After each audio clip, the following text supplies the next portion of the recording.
Hi, I'm Sara Sanders Gardner, and I am here to talk about the Neurodiversity Navigators program at Bellevue College in Washington State.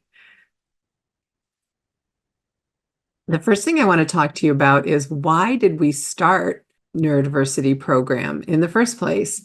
We started the Neurodiversity Navigators program because we saw students coming to the college that had a good experience at first, and then they had a bad experience the next quarter, and then they'd come back and they'd do well, and they kind of had this up and down and around experience, like a roller coaster. So we started calling it a roller coaster experience, which I, as an autistic person, also experienced when I went to college. So Susan Yomesley, who was the director of the Disability Resource Center at that time, she's a blind woman who had a guide dog. She decided that she really wanted to see if we could make a change. And so she hired me to design and develop the Autism Spectrum Navigators program, which is now the Neurodiversity Navigators program at Bellevue College. And we found out that we sure could do that. So in 2011, we started the Autism Spectrum Navigators program with 18 students. And from there, it's really, really grown. In 2019, we renamed it Neurodiversity Navigators so that we could also start serving students with ADHD, dyslexia, and other neurodivergent disabilities. And it's grown so much that we now have over 300 students in tiered services. In 2019, we brought in 93 new students just in that one fall. And over the years, our students have done really, really well. Our group of students, over 3/4 each year, have earned a 3.0 grade point average, which is about a B average. They've completed 85% of the classes that they attempt, which to do well in school or to stay in school, you have to complete 69% of the classes that you attempt. So 85% is pretty good. And they've also come back to college. They stay in school. 90% of them keep coming back year after year. And along the way, we've collected what I like to call badges, saying that we're the best college for autistic students.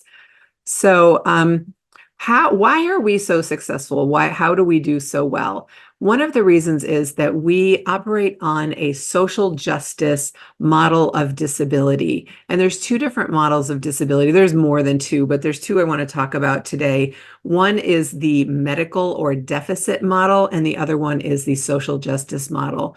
So the medical model wants to fix the person, and it sees the person as the problem or as having the problem.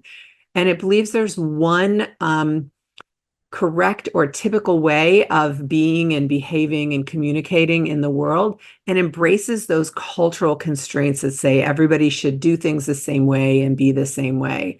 The social justice model, which is also called a descriptive model, instead, it wants to empower the person to use the strengths that they have, and it sees barriers to access as the problem. So rather than the person themselves.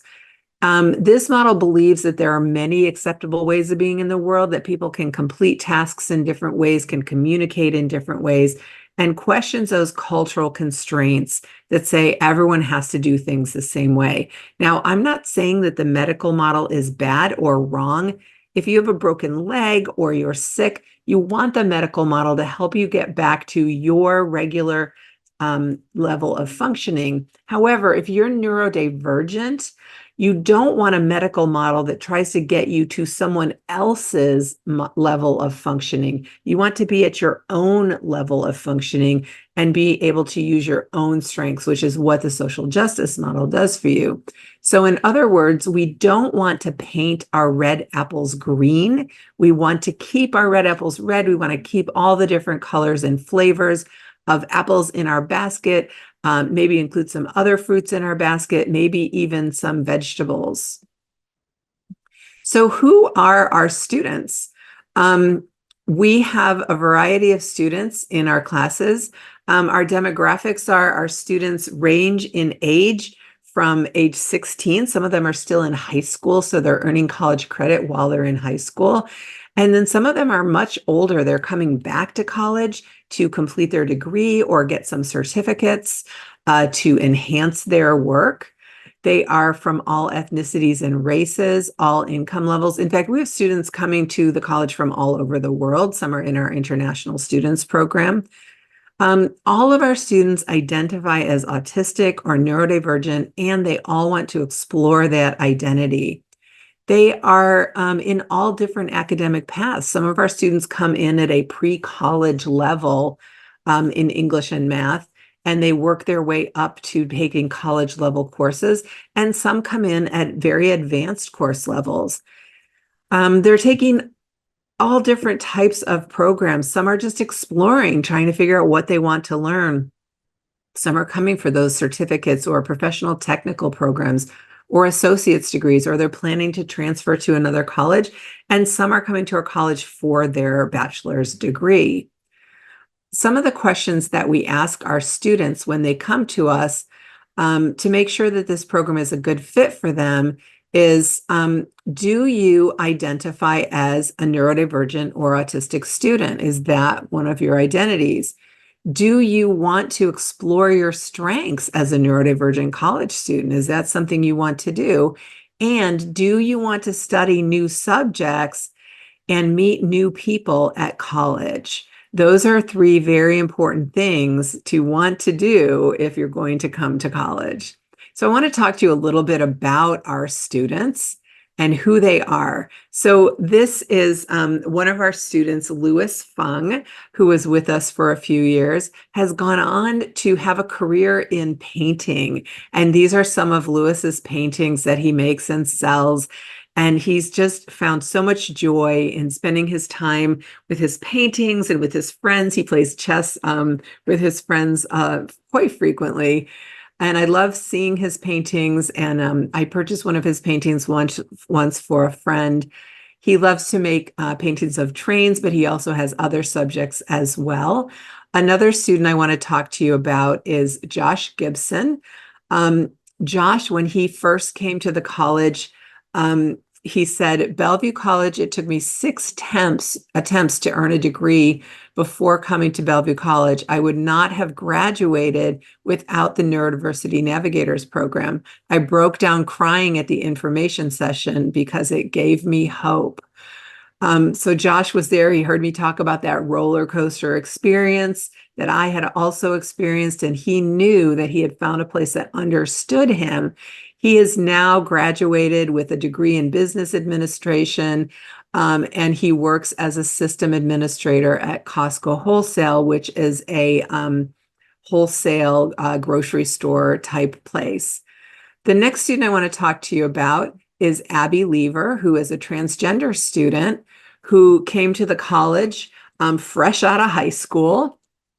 And Abby got a job working in our residence hall as a resident assistant. So she helped other students get acclimated to the college.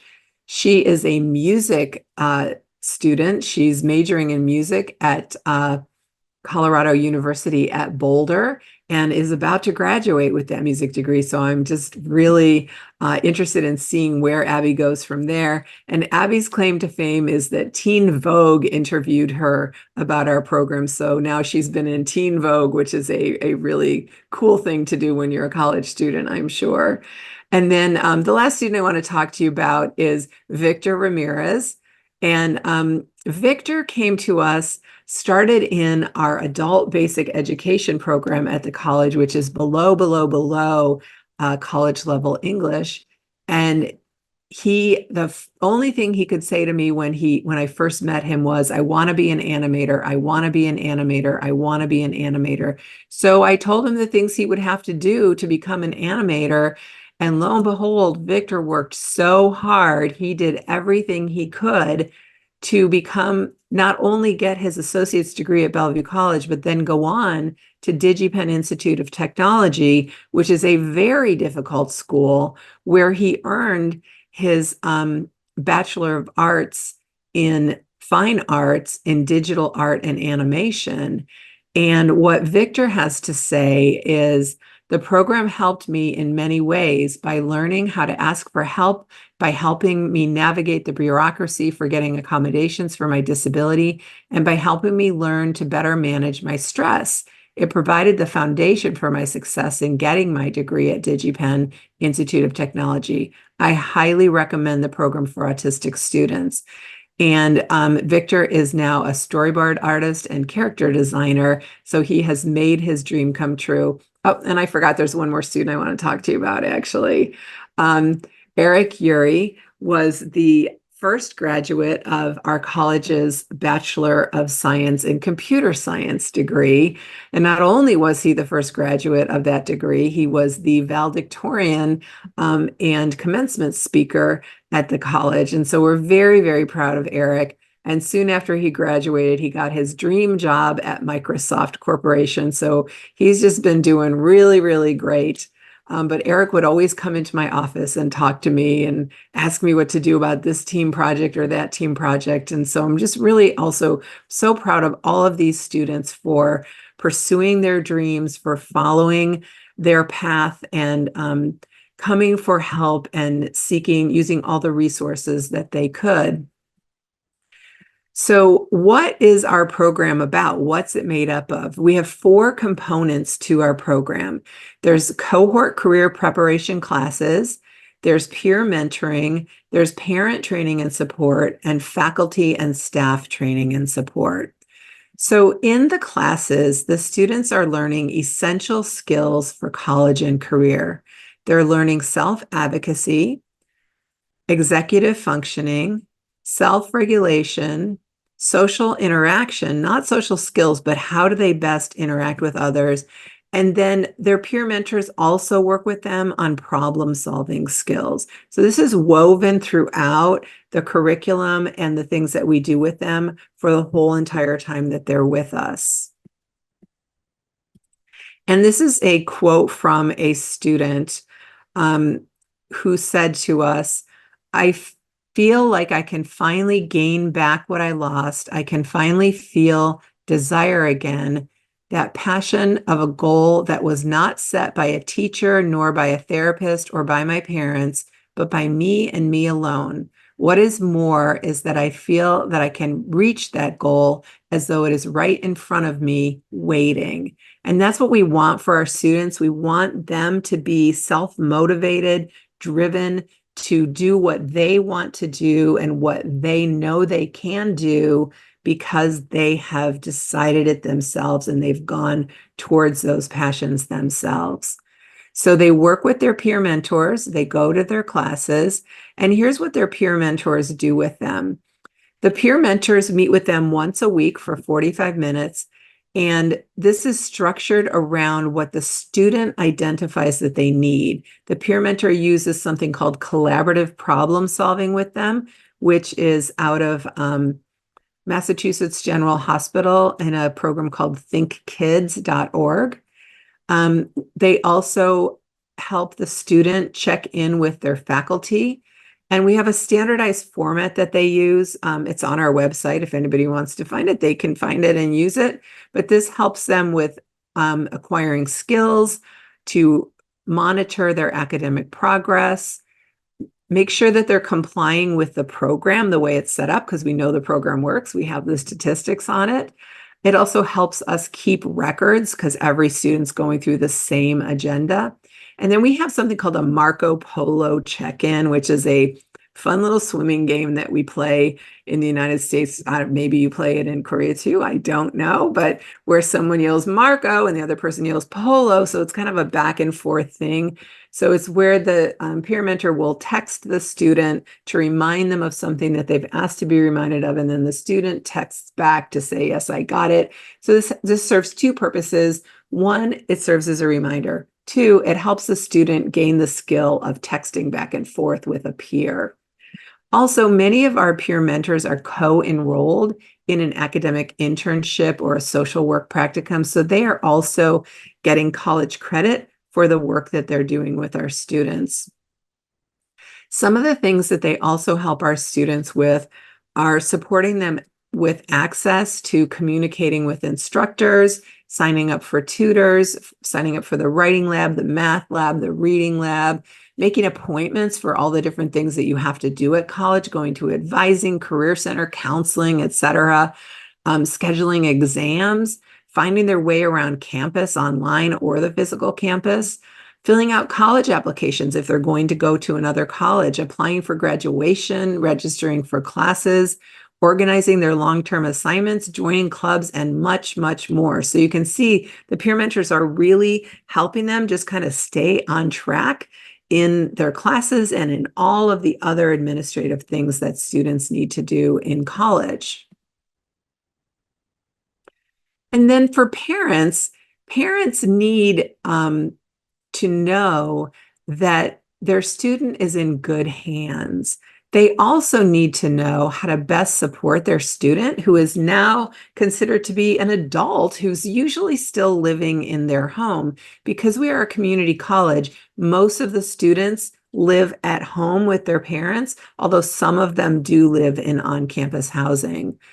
The parents also need to network with the other parents. And we train them in a number of topics. We focus on interdependence, where they help their student and their student helps them. And that happens throughout their lifetime, where they depend on each other.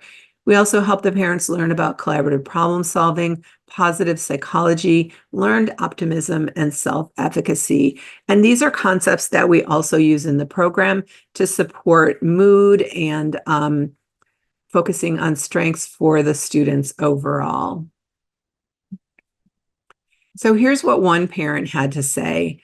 I could go on for hours about how difficult high school was, but instead, I'll focus on the positive. Our son is both enjoying and doing well in school for the first time. He is learning to be an independent student and to take control of his education. He originally said he'd try the program for 1 quarter, but tells me how much he has benefited from it and plans to continue. And here's what one of our faculty has to say about how Neurodiversity Navigators helps the whole college and the faculty. And this faculty is Dr. Christina Scabara, who is tenured political science faculty and Neurodiversity Navigators faculty. She says the Neurodiversity Navigators program has increased visibility of neurodivergent staff and faculty, which ultimately results in greater supports for students. It's a resource for faculty seeking to make their classes more accessible and respond directly to student needs. Having a space on campus and a program that neurodivergent faculty and staff can connect with has created more awareness of neurodivergence and concrete resources to support this population. So we're doing our best to fulfill our mission at Bellevue College, which is to provide educational opportunities for neurodivergent students to increase self-knowledge in the areas of executive functioning, self-regulation, social interaction, self-advocacy, and career preparation, along with advocacy and access services that lead to successful academic outcomes, and to actively promote a campus-wide environment of inclusion and understanding of students, faculty, and staff with neurological differences. So I just want to say thank you so much for inviting me to speak with you today. It has been my pleasure and honor to be with you.